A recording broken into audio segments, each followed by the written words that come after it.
Hello everyone, welcome to my YouTube channel. This is Priyanshu Ranjan, MBBS second year, IGMS Patna. तो मुझे काफी दिनों से ऐसा कमेंट आ रहा था कि स्टूडेंट्स अपना ऑल इंडिया रैंक लिख देते हैं और उसके बाद अपना एक्सपेक्टेड मेडिकल कॉलेज बिहार में और एक्सपेक्टेड स्टेट रैंक बिहार में प्रिडिक्ट करने बोलते हैं। तो उसी के रिगार्डिंग मैं एक वीडियो लेकर के आ गया हूँ ताकि आप सभी का जो डाउट्स है वो क्लियर हो जाए। और साथ ही में मैं इस वीडियो में आप सभी के साथ 33% जो गर्ल्स का रिजर्वेशन लगा है उसके बारे में थोड़ा बहुत डिस्कस कर लूंगा, ताकि उसके रिगार्डिंग जो आप सभी का डाउट है, जो क्वेरी है, वो सारा का सारा सॉल्व हो जाए। तो बिना देरी के वीडियो को स्टार्ट कर लेते हैं। चैनल पर अगर आप नए हैं तो चैनल को सब्सक्राइब करना मत भूलिएगा, लाइक के बटन को प्रेस करना मत भूलिएगा। आपके एक लाइक और एक सब्सक्राइब से मुझे काफी मोटिवेशन मिलता है आप सभी के लिए और भी इंफॉर्मेटिव वीडियोस लेकर के आने के लिए। जैसा कि आप सभी अपने स्क्रीन पर देख सकते हैं, Bihar medical college cut off 2022 all India rank versus state rank versus college. Means Bihar में आप सभी का ऑल इंडिया रैंक और साथ में स्टेट रैंक और जो कॉलेज का प्रिडिक्शन होगा, इस वीडियो में मैं तीनों को डिस्कस कर लूंगा कि किस ऑल इंडिया रैंक पर कौन सा स्टेट रैंक बनता है और कौन से स्टेट रैंक पर कौन सा मेडिकल कॉलेज अलॉट होता है बिहार में। ठीक है, तो ये मैंने फर्स्ट राउंड का ऑलरेडी आप सभी के साथ ऑल इंडिया और एक्सपेक्टेड कॉलेज को डिस्कस कर दिया था। अब मैं बात कर लेता हूँ सीधा सेकंड राउंड के बारे में। मैं मेनली सेकंड राउंड में फोकस इसलिए कर रहा हूँ क्योंकि मोस्टली स्टूडेंट्स फर्स्ट राउंड में ऐसे ही रजिस्टर कर देते हैं अपना स्टेट रैंक जानने के लिए, लेकिन जिन्हें एक्चुअली में कॉलेज चाहिए होता है और जो क्लोजिंग रैंक होती है कॉलेजेस की, वो मोस्टली सेकंड राउंड पर ही डिपेंड करती है। और इसके बाद जो मॉप अप राउंड होती है और स्टे वैकेंसी राउंड होती है वो ऑफलाइन मोड में होती है। ठीक है, तो सबसे पहले हम लोग डिस्कस कर लेते हैं सेकंड राउंड का कट ऑफ के बारे में। तो आप देख सकते हैं अपने स्क्रीन पर second round cut off all India rank versus state rank versus college. तो सबसे पहले मैंने ऑल इंडिया रैंक को लिखा हुआ है, फिर उसका स्टेट रैंक और इधर उसका जो कॉलेज है वो मैंने लिखा हुआ है। तो इसको डिस्कस कर लेते हैं। तो देखिए, पटना मेडिकल कॉलेज जो है पीएमसीएच, आप देखिए ऑल इंडिया रैंक जो है 6479 पे क्लोज हुआ है और उसका जो स्टेट रैंक था 259 था। ठीक है, उसी तरह आप बीसी कैटेगरी में देख सकते हैं 7151 पे क्लोज हुआ है और उसका जो बीसी कैटेगरी रैंक था वो 96 था। ये जो 96 है ये कैटेगरी रैंक है, स्टेट रैंक नहीं है, स्टेट के कैटेगरी का रैंक है। ठीक है, उसी तरह आप देखिए यहाँ पर ईबीसी का जो ऑल इंडिया रैंक था वो 7968 था और यहाँ पर ईबीसी का स्टेट कैटेगरी रैंक यहाँ पर 81 है। ठीक है, ईडब्ल्यूएस में आप देख लीजिए पीएमसीएच का जो क्लोजिंग रैंक था वो 6553 था और ईडब्ल्यूएस का आप देख लीजिए बिहार स्टेट रैंक जो कैटेगरी रैंक है वो 39 था। उसी तरह हम लोग आईजीआईएमएस को भी डिस्कस कर लेंगे। आईजीआईएमएस को देख लीजिए 7549 था ऑल इंडिया रैंक। उसी स्टूडेंट का जो स्टेट अनरिजर्व्ड रैंक था वो 348 था। उसके बाद से कैटेगरी बेसिस पे अलॉटमेंट स्टार्ट हो गया। बीसी कैटेगरी में आप देख लीजिए 7712 था ऑल इंडिया रैंक और उसका बीसी कैटेगरी रैंक 117 था। ईबीसी कैटेगरी में देख लिया हम लोग तो 9314 था और ईबीसी कैटेगरी का जो स्टेट रैंक था वो 105 था। ठीक है, इसके बाद आप देख लीजिए ईडब्ल्यूएस का 8083 और ईडब्ल्यूएस में आप एक और चीज देख सकते हैं 65, स्टेट कैटेगरी रैंक उसका 65 था। आप ये कट ऑफ देख करके एनालिसिस भी कर सकते हैं कि कौन सा कॉलेज पहले फिलअप हो जाता है और कौन सा कॉलेज बाद में फिलअप होता है। जैसे कि मैं आपको दिखाता हूँ। देखिए, सबसे पहले यहाँ पे पीएमसीएच फिलअप हो रहा है अनरिजर्व्ड कैटेगरी के केस में। ठीक, फिर आप देख लीजिए सेकंड में आपका आईजीएमएस फिलअप हो रहा है। फिर उसके बाद आप देख लीजिए एनएमसीएच जो है वो थर्ड में फिलअप हो रहा है। फिर फोर्थ में आपका डीएमसीएच फिलअप हो रहा है अनरिजर्व्ड कैटेगरी के केस में। डीएमसीएच के बाद आप देख लीजिए सीधा फिफ्थ नंबर पर आपको ईएसआईसी देखने मिलेगा। इसका जो क्लोजिंग रैंक है कितना है 10,973। उसके बाद आप देख लीजिए, उसके बाद आपको मिलेगा बिम्स पावापुरी जो कि 6 नंबर पे फिलअप हुआ है। फिर आपको गया का कॉलेज मिलेगा जो कि 7 नंबर पे फिलअप हुआ है।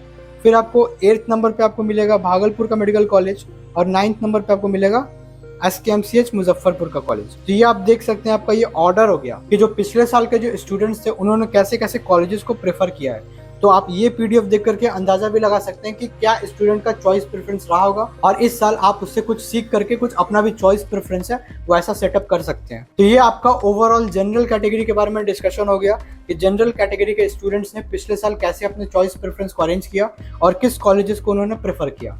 ऐसे ही करके आप खुद से एनालिसिस करना पड़ेगा आपको बीसी, ईबीसी, ईडब्ल्यूएस की कैटेगरी के बारे में, क्योंकि अगर सारे कैटेगरी का मैं एनालिसिस करूंगा तो काफी लंबा वीडियो हो जाएगा और आप ये खुद भी कर सकते हैं, कोई हेवी टास्क नहीं है आप सभी के लिए। मैं बस आपको और भी कुछ जो इंपॉर्टेंट पॉइंट्स है उसको डिस्कस कर देता हूँ। चलिए बीसी कैटेगरी के बारे में बात कर लेते हैं। तो बीसी कैटेगरी को आप देख सकते हैं पीएमसीएच के लिए क्लोजिंग रैंक 96 था और जो ओवरऑल क्लोजिंग रैंक था वो मध्यपुरा के कॉलेज का था, वो आप देख सकते हैं 462। अगर किसी का कैटेगरी रैंक था पिछले साल तो उसे लास्टली मध्यपुरा का जो कॉलेज है वो अलॉट हो गया था बीसी कैटेगरी में। ठीक है, उसकी ऑल इंडिया रैंक कितनी थी 17,286। इसके बाद बात कर ले ईबीसी कैटेगरी का, तो इसका कट ऑफ और भी ज्यादा लो जाता है। अब देखिए यहाँ पर स्टार्टिंग पीएमसीएच में क्लोजिंग रैंक है वो कितना 81 है और जो ओवरऑल जो क्लोजिंग रैंक है इसका वो 359 है। और ओवरऑल ऑल इंडिया रैंक इसका कितना था, 22,069।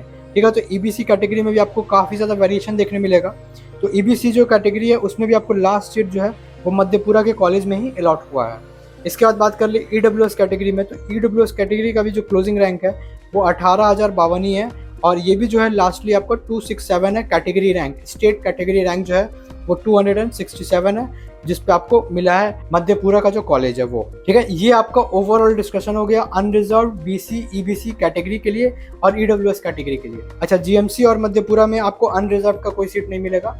जो भी अनरिजर्व का सीट है वो आपको बाकी सारे कॉलेजेस में है, वहां पर कोई भी अनरिजर्व का सीट नहीं है, तो वहां पर अनरिजर्व कैटेगरी से स्टूडेंट्स नहीं जाते हैं।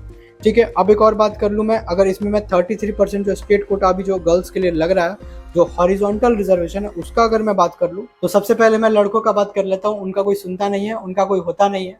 ठीक है, काफी स्ट्रगल से उन्हें गुजरना पड़ता है, तो ये एक और नया स्ट्रगल उनके लाइफ में आ गया है। अब जो काउंसलिंग का प्रोसेस है उसमें 33% हॉरिजॉन्टल गर्ल्स का रिजर्वेशन भी लग गया है। इसमें क्या होगा, जो भी स्टूडेंट को डीएमसीएच मतलब मेल स्टूडेंट को डीएमसीएच अलॉट होने वाला होगा, तो अब उसको डीएमसीएच के जस्ट नीचे वाला कॉलेज अलॉट होगा। मींस मैं आपको बता देता हूँ, एक कॉलेज का हो सकता है आपके अंदर वो शिफ्ट आ जाए, एक या दो कॉलेज, मतलब ज्यादा किस्मत खराब हुआ तब दो कॉलेज, और नहीं तो आपको एक कॉलेज जो है आपको डाउनग्रेड हो सकता है, आपको देखने मिलेगा ही मिलेगा। तो ये हो गया लड़कों के केस में।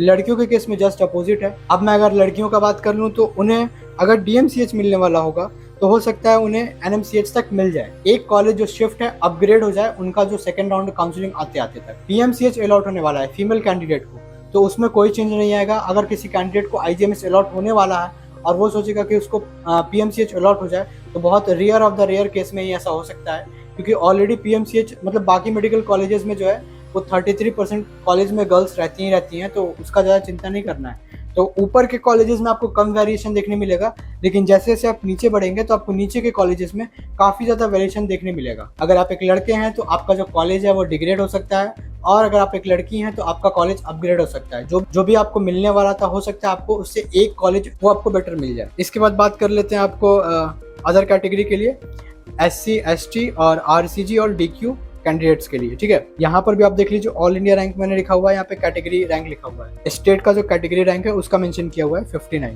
ठीक है, आईजीएमएस का देख लीजिए, आईजीएमएस का क्लोजिंग रैंक है 82 और एनएमसीएच का 92, डीएमसीएच का 110, और फिर आप देख लीजिए यहाँ पर भागलपुर का 140, फिर बिम्स पावापुरी देखिए 139। यहाँ पर भी जो है बिम्स पावापुरी पहले क्लोज हो गया एज कम्पेयर टू भागलपुर के। ईएसआईसी का बात करें तो यहाँ पर ईएसआईसी 171, एसकेएमसीएच पहले क्लोज हो गया 157 पर, और जीएमसी बेतिया पहले क्लोज हो गया आपको मध्यपुरा के कंपैरिजन में। ठीक है, तो आप यहाँ पर एनालिसिस कर सकते हैं एससी कैटेगरी के लिए भी, सिमिलरली आप एसटी कैटेगरी के लिए भी आप यहाँ पर एनालिसिस कर सकते हैं। ठीक है, यहाँ पर एसटी का कोई सीट नहीं था, तो आप एसटी कैटेगरी में भी आप एनालिसिस कर सकते हैं। देखिए आईजीएमएस में 12, एनएमसीएच में 15, फिर आपको डीएमसीएच में 17, फिर आपको 18 हो गया कैटेगरी रैंक, भागलपुर वाले में 19 हो गया, बिम्स पावापुरी में फिर 20, फिर 23, फिर देखिए यहाँ पर 16। मीन्स आप देख सकते हैं यहाँ पर 16 कहाँ हो गया आपको डीएमसीएच और एनएमसीएच के बीच में। ठीक है, तो एक स्टूडेंट हो सकता है जिसको वो गया का रहने वाला होगा, तो उसने अपना गया का कॉलेज को प्रेफर कर लिया, तो डिपेंड करता है। मेरे अकॉर्डिंग भी आपको अगर ये 4 कॉलेज अगर नहीं मिल रहा है आपको काउंसलिंग के थ्रू, तो आप अपने घर के पास का जो कॉलेज है वो भी सिलेक्ट कर सकते हैं, कोई ज्यादा आपको मेजर डिफरेंस देखने नहीं मिलेगा। ठीक है, ये जो 4 कॉलेज हैं मेरे अकॉर्डिंग काफी अच्छे कॉलेज हैं, अगर आपको ये कॉलेज अलॉट होता है तो आपको यहाँ पर जाना चाहिए। एसटी कैटेगरी में रैंक का इतना कम वेरिएशन इसलिए भी है क्योंकि यहाँ पर सिर्फ और सिर्फ 1% रिजर्वेशन होता है एसटी कैटेगरी में, और एससी कैटेगरी में आपको 16% का रिजर्वेशन देखने मिलता है। आरसीजी हो गया रिजर्व कैटेगरी फॉर गर्ल्स, तो ये हो गया 3%। तो ओवरऑल 33 नहीं 36% है रिजर्वेशन गर्ल्स को, 3% वर्टिकल रिजर्वेशन है और 33% आपको हॉरिजॉन्टल रिजर्वेशन है। काफी ज्यादा रिजर्वेशन लग चुका है लड़कियों के लिए। तो आरसीजी में देखिए पीएमसीएच में क्लोज हुआ है 53, आईजीएमएस 73, आपको 94 देखने मिलेगा, एनएमसीएच में 120 हो गया, डीएमसीएच में। अब जैसे डीएमसीएच कंप्लीट हो गया, देखो अब यहाँ से क्या हो गया, पूरा का पूरा वेरिएशन हो गया, जैसे कि 147, 148 एकदम आसपास ही क्लोज हुआ। फिर देखिए ईएसआईसी 233 है, और फिर एसकेएमसीएच 157 है, फिर आप जीएमसी बेतिया देखिए 217 है, फिर गया 179 है, और उसी तरह फिर मध्यपुरा 254 है। तो डिपेंड करता है कि अगर आपको टॉप का 4 कॉलेज मिला तो मिला, नहीं तो काफी स्टूडेंट क्या करते हैं अपने घर के पास के कॉलेज को सिलेक्ट कर लेते हैं। ठीक है, इसके बाद लास्टली आप डीक्यू कैटेगरी के बारे में देख सकते हैं, कैटेगरी रैंक आपके सामने यहाँ पर दिया हुआ है, तो आप इसके अकॉर्डिंग जो है अपना एनालिसिस कर सकते हैं कि आपको अब कौन सा कॉलेज मिलेगा। अगर आप मेल कैंडिडेट हैं, फीमेल कैंडिडेट है, इसके अकॉर्डिंगली। साथ में मैं एक और चीज़ ऐड कर लूँ कि पूर्णिया मेडिकल कॉलेज जो है उसमें 100 सीट्स जो है ऐड अप हुए हैं। तो हो सकता है जो स्टूडेंट्स बॉर्डर लाइन पे थे रिजर्वेशन के चलते जो पीछे हट रहे थे, उन्हें इस बार पूर्णिया मेडिकल कॉलेज मिल जाए। मीन्स 33% के चलते अगर कुछ बच्चे पीछे भी हो रहे होंगे तो उन्हें पूर्णिया मेडिकल कॉलेज का जो फर्स्ट बैच है वो बन जाएंगे, वो फर्स्ट बैच। और किसी भी कॉलेज का फर्स्ट बैच बनने में थोड़ा सा तो परेशानी होती ही है अभी, क्योंकि आपके पास कोई सीनियर नहीं रहेगा गाइड करने के लिए, आपके पास कोई मेंटर नहीं रहेगा, कम पीजी रहेंगे, प्रोफेसर्स, लैब फैसिलिटी मतलब उतना ज़्यादा बेटर नहीं होता है, लेकिन हाँ ठीक ठाक होता है। एक मेडिकल कॉलेज खुल रहा है तो जाहिर सा बात है बेसिक्स जो होगा वहाँ पर होना चाहिए और होगा ही, गवर्नमेंट इस चीज़ को इंश्योर करेगी। लेकिन वही बात होती है कॉलेज का जो इन्वायरमेंट है आपको जाते जाते देखने नहीं मिलेगा, आपको वहाँ पर खुद से कॉलेज का जो इन्वायरमेंट है अपने जूनियर्स के लिए बनाना पड़ेगा। तो ये था ओवरऑल डिस्कशन आप सभी का जो कॉलेज कट ऑफ के बारे में और ऑल इंडिया रैंक और स्टेट रैंक का कंपैरिजन के बारे में। अगर इसके अलावा भी आपके मन में कोई भी डाउट रह जाता है तो आप यूट्यूब के कमेंट सेक्शन का प्रॉपर यूज़ कर सकते हैं, मुझे इंस्टाग्राम पे डीएम कर सकते हैं, और साथ ही में हमारा जो टेलीग्राम चैनल है उसको भी ज्वाइन करना मत भूलिएगा। लिंक जो है मैं सभी का डिस्क्रिप्शन बॉक्स में डाल दूंगा। मिलते हैं अगले वीडियो में, तब तक के लिए stay safe, stay healthy. Thank you so much guys.